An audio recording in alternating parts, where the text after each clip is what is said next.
Vamos a tener una lectura en el libro de los Filipenses en el capítulo 4, Filipenses capítulo 4.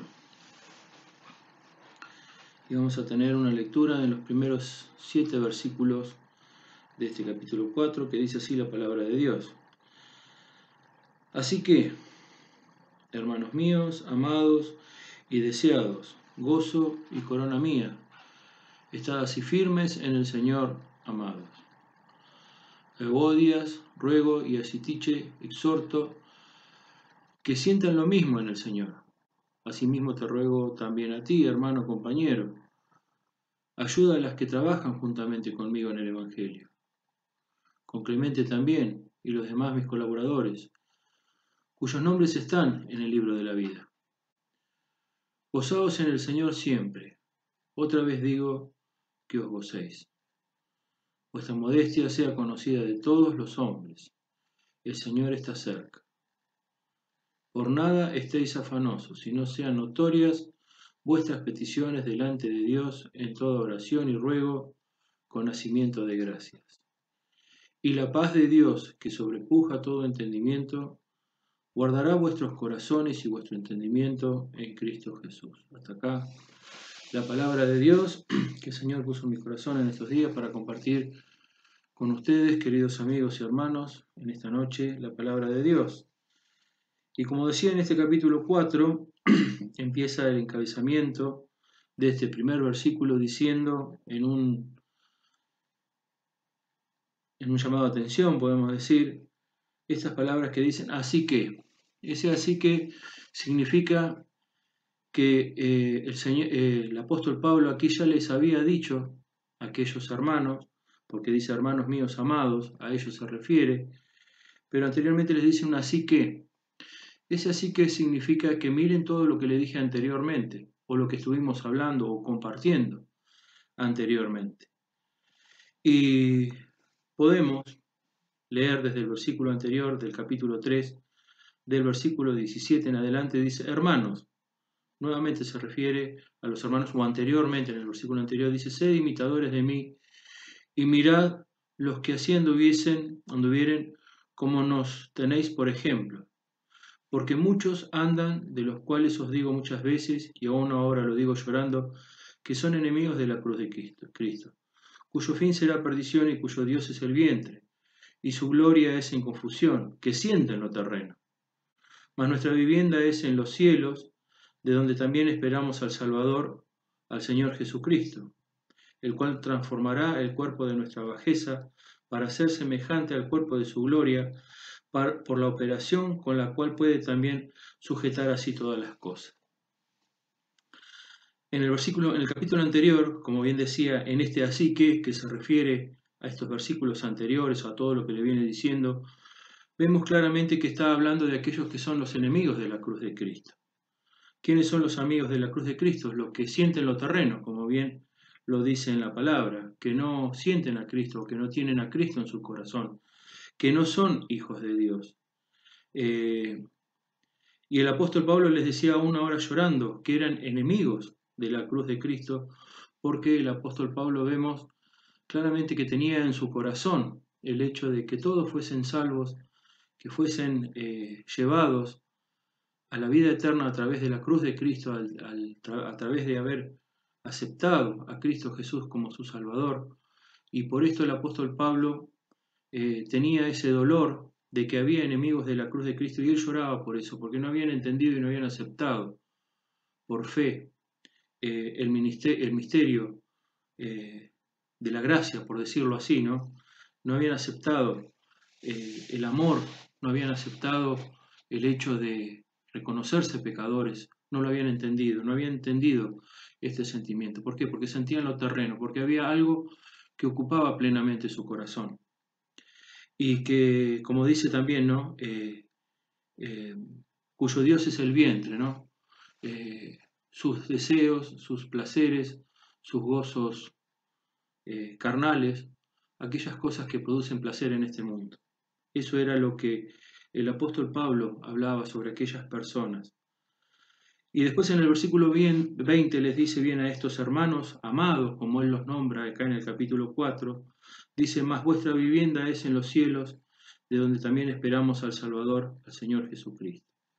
Después les dice, ¿no? El cual transformará el cuerpo de nuestra bajeza para ser semejantes al cuerpo de su gloria, por la operación con la cual puede también sujetar así todas las cosas. Ahí le está hablando del privilegio, de la gracia, del favor inmerecido que tenían aquellos hermanos a los cuales estaba compartiendo estas palabras, que la vivienda que tenían eran los cielos, que tenían algo mejor por lo cual esperar, recordándoles que eran sus hermanos, que tenían una vivienda en los cielos, recordándoles quiénes eran y lo que tenían y lo que Cristo había hecho por ellos, que sin ningún lugar a duda ellos lo recordarían. Pero qué bueno que es muchas veces que también a nosotros se nos recuerde y nosotros recordemos de la vivienda que tenemos en los cielos. Me refiero cuando digo nosotros, a aquellos que tenemos a Cristo en el corazón, que no somos una élite, sino simplemente que hemos aceptado la obra de Cristo y hemos entendido por la fe que el Señor ha puesto en nuestro corazón nuestra condición de pecadores. Así como estos hermanos, como los nombra acá el apóstol Pablo. Y dice en el versículo 1, ¿no? Así que hermanos míos amados y deseados, gozo y corona mía.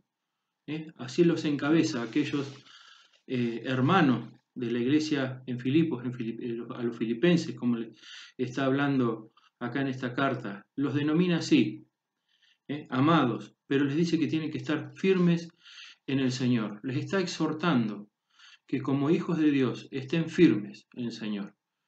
Y pensaba, ¿no? Lo que es la firmeza. La firmeza es algo que no se puede doblar. Es algo que tiene una dureza, una contundencia, que sirve para algo, que no es blanda para su propósito. Y así también nos está hablando a nosotros, porque está hablando hermanos, entonces nos está hablando a nosotros, a todos aquellos que tenemos a Cristo en el corazón. Nos dice que tenemos que estar firmes en el Señor. ¿Por qué tenemos que estar firmes en el Señor? Por lo que veníamos diciendo anteriormente, para recordar quiénes somos, cada día, en cada momento, recordar quiénes somos, de dónde nos rescató Cristo, quiénes éramos, a dónde íbamos y a dónde vamos. Esa gracia que nos inundó en la vida. Entonces el Señor nos está pidiendo que estemos firmes en el Señor, que estemos firmes en la gracia, que estemos firmes como cristianos, como creyentes. Y cuando hablamos de cristianos y creyentes tenemos que pensar lo que éramos antes, y que en algún momento también a lo mejor fuimos enemigos de la cruz de Cristo, porque sentíamos lo terreno, hasta que un día el Señor abrió el entendimiento de nuestro corazón para que aceptásemos y entendiésemos quién verdaderamente éramos y que lo terreno no tiene vida eterna, lo terreno es pasajero, como dice también en la palabra de Dios, se diluye lo de acá abajo, pero hay que esperar. Y así como creyentes, como hijos de Dios, tenemos que tomar también las palabras que acá el apóstol Pablo le está diciendo a estos queridos, amados hermanos. Y le está diciendo a Eubodias, ruego, y a Sintiche, exhorto, que sientan lo mismo en el Señor. Obviamente que al referirse en estos versículos se está refiriendo primeramente a dos hermanas, pero a dos hermanas que no sentían lo mismo, porque hay una exhortación de parte del apóstol Pablo. Entonces, si hay una exhortación de parte del apóstol Pablo, está diciendo que sientan lo mismo. Entonces había una diferencia entre estas hermanas, cosas que es muy común a veces entre los hijos de Dios que sintamos diferencias, que haya diferencias entre nosotros. Y eso es algo que es totalmente inconsecuente, ¿no? A aquellos siervos de Dios. Los siervos de Dios no pueden estar en un mismo lugar estando enemistados. No puede ser esto, es algo totalmente incompatible. No se puede servir al Señor estando sintiendo lo contrario, por decirlo así, porque dice que sientan lo mismo en el Señor. Entonces está habiendo una diferencia entre estas hermanas que el Señor las está exhortando a través del apóstol Pablo. Exhorto que sientan lo mismo. Y es importante esto, el hecho de sentir lo mismo, porque viene diciendo anteriormente que hay que estar firmes en el Señor. Entonces, cuando empiezan estas cosas, en los hijos de Dios, aquellas cosas que nos quitan tiempo, nos hacen entorpecer la obra por nuestras carnalidades y por nuestros pensamientos, entonces empiezan aquellas cosas que no le agradan a Dios. Y entonces tiene que venir la palabra de parte de Dios en una exhortación, que sientan lo mismo en el Señor, que estén firmes en el Señor. Pero no solamente se queda con esto en estos versículos, ¿no? Dice después también, asimismo te ruego también a ti, hermano compañero. Le está rogando a alguien más de la iglesia, a un hermano, a un compañero. Y cuando se refiere a un compañero, se refiere a un condiscípulo, un compañero del mismo yugo. Está refiriéndose el apóstol Pablo a aquel compañero que se refiere en este versículo 3. Así mismo te ruego también a ti, hermano y compañero. O sea, que no solamente era un hermano en Cristo, sino que también era un compañero en el servicio de la gracia. Y dice, ¿no? Ayuda a las que trabajan juntamente conmigo en el Evangelio. ¿A quién se está refiriendo? A las dos hermanas anteriores que estaban, que no sentían lo mismo. Entonces les está diciendo que las tiene que ayudar. ¿A qué las tiene que ayudar? A que vuelvan a sentir lo mismo. Entonces ahí estamos hablando y estamos viendo de lo importante que es la unidad cristiana, lo que es el servicio en la unidad cristiana. Pero también pensaba, ¿no? Cuando habla que son compañeros del mismo yugo. Y dice en la palabra de Dios en el Mateo capítulo 11, versículo 29, dice, llevad mi yugo sobre vosotros. El Señor está hablando claramente de un yugo en la palabra de Dios, que es llevar el yugo de Cristo sobre cada uno de nosotros. Y cuando se refiere al compañero, se refiere a los compañeros que llevan el mismo yugo. Entonces, acá no es un yugo solamente de uno, dos o tres, sino es un yugo juntamente con Cristo, entre los hermanos, entre la iglesia. ¿Por qué? Porque la carga es pesada, pero si la llevamos con Cristo, la carga seguramente, perdón, y el yugo hará con Cristo que aquella carga sea liviana. Entonces hay una exhortación a aquellas hermanas que estaban distanciadas, pero también a un ruego a aquel hermano compañero que ayudara, como dice en el versículo 3, a las que trabajan juntamente conmigo en el Evangelio, con Clemente también y los demás mis colaboradores. Está hablando de los colaboradores del apóstol Pablo. Y como decía anteriormente, está hablando de la unidad cristiana. La unidad juntamente con Cristo crucificado. No solamente el hecho de trabajar, sino también de ayudarnos los unos a los otros en la común unión que es con Cristo. Porque pensaba también, ¿no? Si en este pasaje de la palabra de Dios está registrado el caso de estas dos hermanas que no sentían lo mismo, ¿no puede acaso pasar entre el pueblo cristiano hoy en día hermanos que no sienten lo mismo, hermanos que están distanciados? Y de hecho nos ha pasado muchísimas veces el hecho de estar distanciados. ¿Y cuánto nos frena en la obra este pensamiento y este sentimiento? ¿Cuánto nos perjudica no solamente en la vida particular de cada uno, sino cuánto perjudica todo el entorno de nuestra vida? Familias, familiares, iglesias distanciadas, iglesias divididas. ¿Cuántas veces nos pasa esto? Por eso es bueno también reflexionar y pensar sobre estas cosas. Y cuando nos pasaron algunas veces, ¿no podemos llegar a pensar que nos puede volver a suceder esto? Claro que sí. ¿Por qué? Porque dejamos que aflore nuestra carne, nuestros propios sentimientos, como dice acá, que no sentían lo mismo. Entonces aparecen los propios sentimientos de la carne, ese ruidito que tantas veces nos hace en la cabeza sobre nuestros propios derechos, sobre nuestros propios pensamientos o sobre aquellas cosas.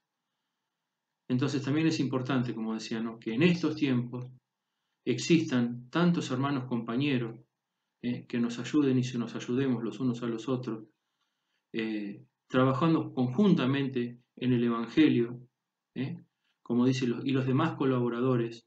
Y después fíjense cómo está hablando, cuyos nombres están en el libro de la vida. Cuyos nombres están en el libro de la vida. Claramente se está refiriendo a un grupo de personas que iban a estar o que están escritas en un libro, en el libro de la vida. Por eso estaba pensando y viendo lo que es, hablando de la unidad cristiana, pero este versículo, y sobre todo estas últimas palabras que estuve leyendo, ¿no? Cuyos nombres están escritos en el libro de la vida. Acá el apóstol Pablo le está hablando a los anteriores que le venía diciendo, a aquellos hermanos. Ahora, yo pensaba en los nombres que están escritos en el libro de la vida. Y acá tenemos que hacer un paréntesis con respecto a lo que es lo que venimos hablando de la iglesia de la unidad cristiana, cuyos nombres están escritos en el libro de la vida. Y pensaba en esto, ¿no? El hecho de estar con mi nombre escrito en el libro de la vida. Ahora pensaba, ¿no? ¿Quiénes son aquellos que están escritos en el libro de la vida? ¿Quiénes son los nombres de aquellos que están escritos en el libro de la vida? ¿Y quiénes son los nombres de aquellos que perdurarán en el libro de la vida? Vamos a buscar un texto en Éxodo, capítulo 32.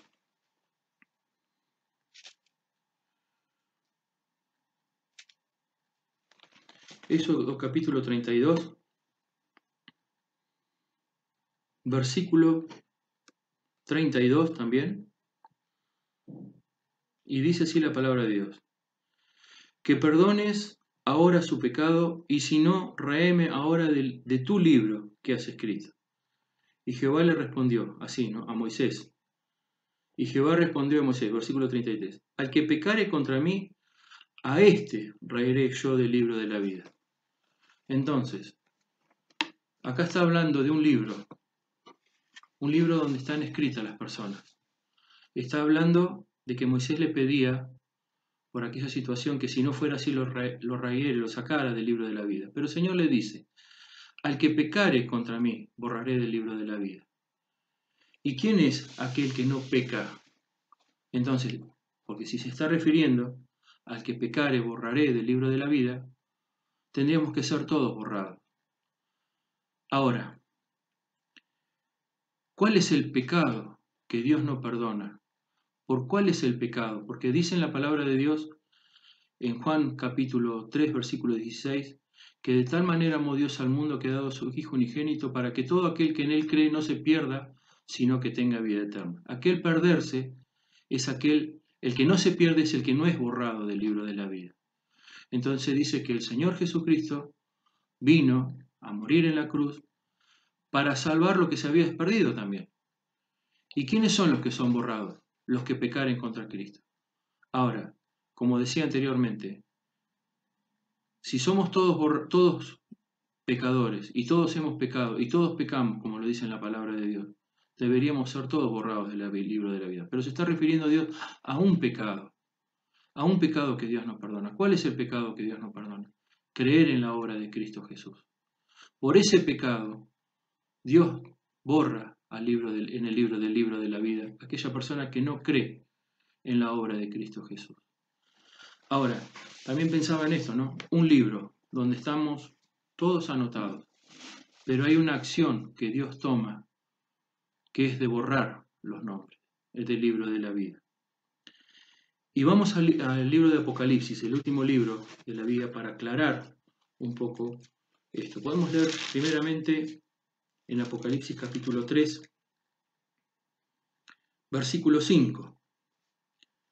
Dice, el que venciere será vestido de vestiduras blancas, y no borraré su nombre del libro de la vida, y confesaré su nombre delante de mi Padre y delante de sus ángeles. Al que venciere, ¿no?, será vestido de vestiduras blancas, y no borraré. ¿Quién es el que vence? Cristo es el que venció. Y nosotros somos hechos vencedores por la obra de Cristo en la cruz.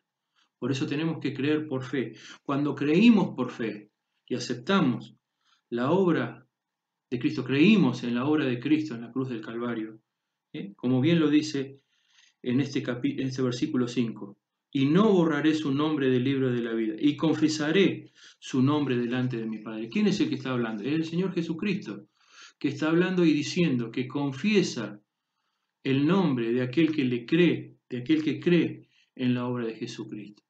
Aquel que no es condenado, aquel que cree en la obra de Cristo. Ahí hay un versículo en el libro de Apocalipsis, capítulo 20, más claramente, más claro todavía. Apocalipsis, capítulo 20, versículo 15. No vamos a leer los anteriores para que no se haga tan largo, pero dice en el versículo 15, y el que no fue hallado en el escrito en el libro de la vida, o sea, el que fue borrado, porque no creyó en la obra de Cristo, fue lanzado en el lago de fuego.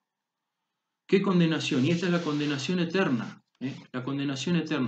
Al no ser hallado en el libro de la vida, como bien lo dice su palabra, es condenado eternamente, es lanzado en el lago de fuego.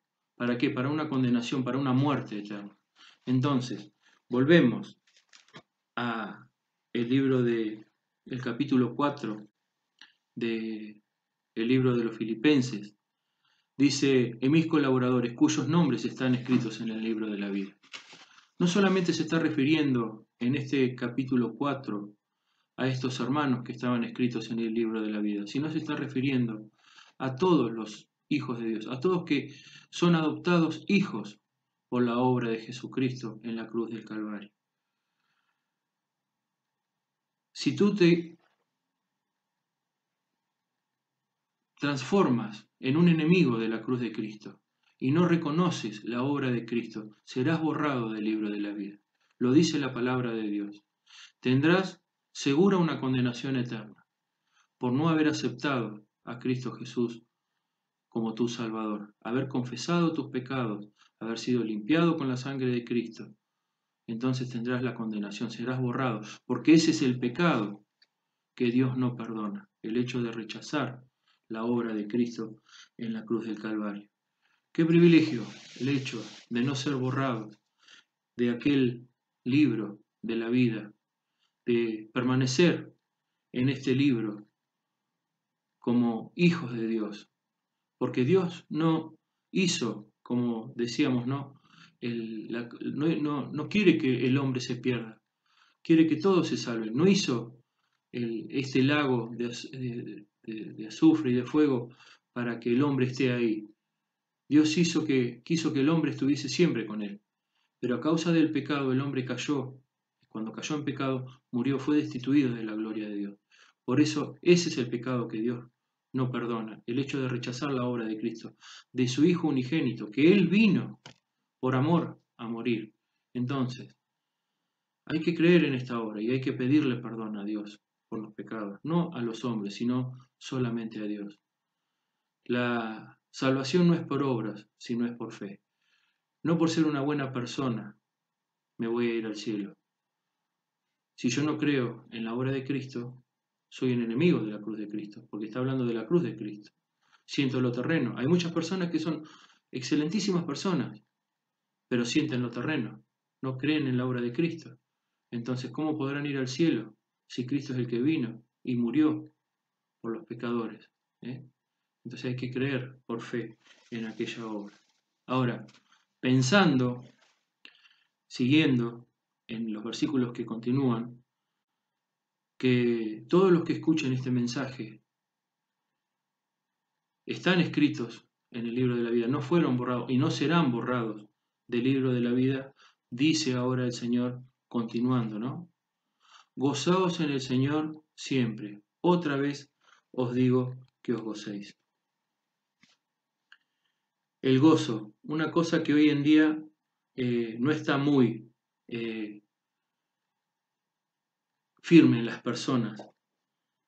Las aflicciones, la situación de la vida, de las cosas cotidianas, llevan a que el gozo de las personas no esté afirmado. Y en el capítulo 3 de este mismo pasaje, en el versículo 1, dice: resta, hermano, que os gocéis en el Señor. A mí, a la verdad, no me es molesto el escribiros las mismas cosas, y para vosotros es seguro. Resta, hermanos, que os gocéis en el Señor. El gozo del Hijo de Dios no es lo mismo que el gozo de las personas de este mundo.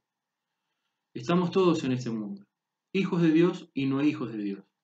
Ahora, en los hijos de Dios, los que estamos seguros que no hemos de ser borrados del libro de la vida, dice acá en la palabra de Dios, después de habernos hecho esta exhortación, que tenemos que gozarnos en el Señor siempre. Otra vez os digo que os gocéis. Y nos está hablando de un gozo permanente, un gozo continuo que tiene que haber en el Hijo de Dios, un gozo que se tiene que manifestar en el Hijo de Dios. Y yo lo debo decir con vergüenza, no muchas veces estoy gozoso, no muchas veces. Ahora, ¿qué es lo que pasa cuando uno no está gozoso? Es porque se manifiestan aquellos pensamientos y aquellos sentimientos de la carne que tenemos adentro y que nos afloran. Dice que nos tenemos que gozáis, que otra vez os gozáis. Y después está diciendo: vuestra modestia sea conocida de todos los hombres. El Señor está cerca. ¿Podemos negar que acaso el Señor está cerca? No lo podemos negar. Pero también acá nos está hablando de un gozo y nos está hablando de que tenemos que ser modestos, de que tiene que haber una modestia, que sea notada por todas las personas. Tiene que haber una diferencia. Y hoy en día todas esas cosas se van separando cada vez más. Entonces, mucho más se tiene que manifestar la diferencia. No es que nosotros, los que somos hijos de Dios, los que tenemos asegurados la vida eterna porque creímos por fe, no por nuestras obras, lo vuelvo a repetir, se tiene que notar la modestia en el Hijo de Dios, cosa que hoy día no se ve. ¿Y qué significa la palabra modestia?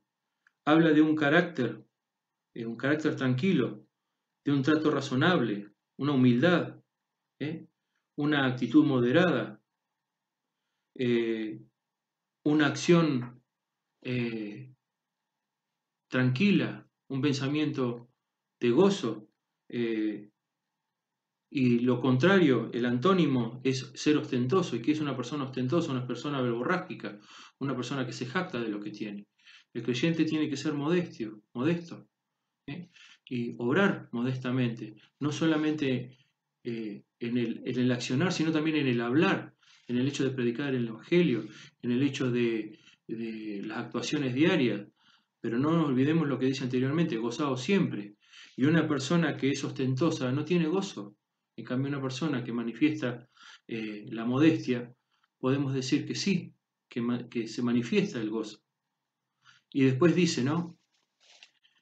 No olvidando, ¿no? Porque el Señor está cerca, la diferencia que tiene que existir entre los creyentes, los hijos de Dios, y aquellos que no lo son.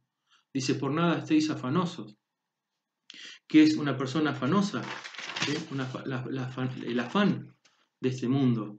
El afán es la ansiedad, es el deseo desmedido sobre muchas cosas.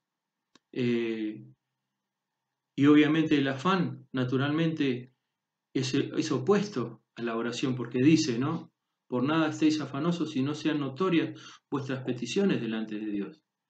Es opuesta la oración a una persona afanosa, una persona que es ansiosa, que está afanosa por algo. ¿Cómo puede ser aquella oración tranquila delante de Dios? Porque dice: sean notorias vuestras peticiones delante de Dios, en toda oración y ruego con hacimiento de gracia. Hacimiento de gracia, agradecer a Dios por todo. Y ahí se va manifestando el carácter de Cristo en el Hijo de Dios, porque son todos ejemplos que nos ha dejado Cristo. ¿Quién fue el más modesto si no fue el Señor Jesucristo? ¿Quién fue el menos afanoso si no fue el Señor Jesucristo? ¿De quién fueron más notorias las oraciones sino del Señor Jesucristo? Las peticiones delante de Dios, ¿de quién fueron las más agradables a Dios sino las del Señor Jesucristo? Entonces, también dice que el Señor rogó, pero también dio gracias. Entonces, miremos a Cristo en todo momento Y no estemos afanosos por las cosas de este mundo, o por lo que nos suceda, o por lo que vivamos, sino dice que sean notorias vuestras peticiones delante de Dios. En toda oración y ruego, con nacimiento de gracia. La gracia, el ruego, el agradecer, produce gozo en el corazón del Hijo de Dios, produce gozo en el hombre que tiene a Cristo. Por eso vuelvo a repetir, es necesario que tengas a Cristo en tu corazón, primero para que no te pierdas, para que tengas vida eterna, sino para que después también puedas disfrutar y gozarte de la oración, del hecho de vivir cerca del Señor, porque la venida del Señor está cerca, de disfrutar y de gozarte con las oraciones, no solamente agradeciendo por lo bueno, sino también por lo malo.